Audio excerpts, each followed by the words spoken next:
바로 이 마트의 매대에서 사라지고 있다는 얘기입니다. 부모들이 분유를 사러 갔다가 허탕을 치는 일이 많아졌다고 하는데요.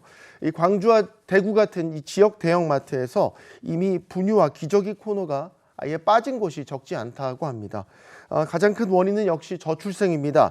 지난해 광주의 경우 출생아 수는 6천 명으로 10년 전 절반 이하로 줄었고요. 한국의 합계 출산율은 0.75명, OECD 최저 수준을 기록하고 있습니다.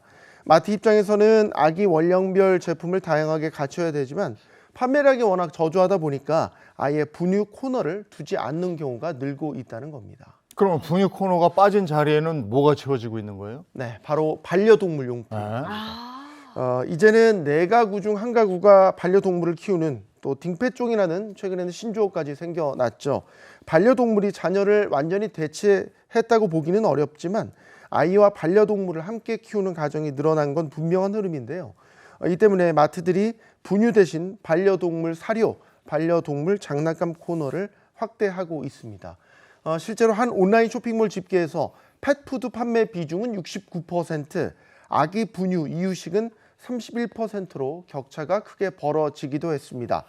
저출생이 단순히 인구 감소에 그치지 않고 가족 구조나 소비 패턴, 또 유통 지형까지 바꿔놓고 있다는 겁니다. 요즘 그 산책하는 유모차 보면 사실 아이보다 네. 강아지가 타 있는 경우가 훨씬 많아요. 이제는 분유 대신 반려동물 사료가 더 잘 팔리는 시대가 됐습니다. 자, 그런데 이렇게 오프라인에서 분유를 구하기가 어려워지면 뭔가 이런 위급한 상황일 때는 이럴 네. 때는 어떻게 해야 될까요? 그렇죠. 실제로 분유를 사기 위해서 다른 지역의 대형마트로 원정을 가는 경우도 적지 않다고 합니다.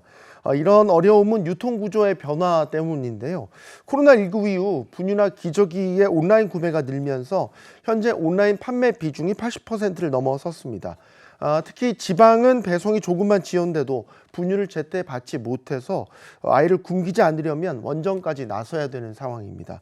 더 큰 문제는 저출생이 단순히 인구 감소에 그치지 않고 육아 환경, 또 유통 구조, 의료 인프라까지 흔들고 있다는 점입니다. 실제로 지난해 비수도권 23곳에는 산부인과가 전혀 없었고 이들 지역은 최근 5년 새 출생률이 절반 이상 줄었습니다. 전문가들은 현금성 지원을 넘어서 육아 과정에서 겪는 실제 불편을 줄일 수 있는 제도적 보완이 필요하다고 지적하고 있습니다.